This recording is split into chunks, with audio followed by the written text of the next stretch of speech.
یعنی اٹینشن اور توجہ یعنی کنسنٹریشن کا فرق سمجھنا بھی ضروری ہے۔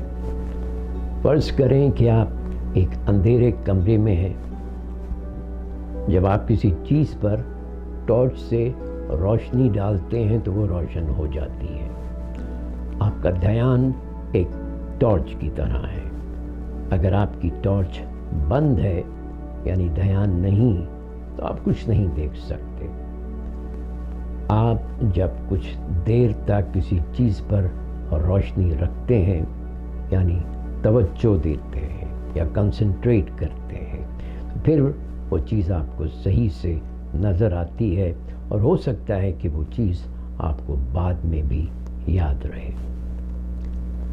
اور اگر آپ کا ہاتھ ادھر ادھر ہو رہا ہے اور ٹارچ کی روشنی ایک جگہ قائم نہیں تو اس کا مطلب ہے آپ صحیح طرح سے توجہ نہیں دے پا رہے اور آپ کسی چیز کو صحیح طریقے سے نہیں دیکھ پائیں گے، نہ کوئی چیز یاد رہے گی۔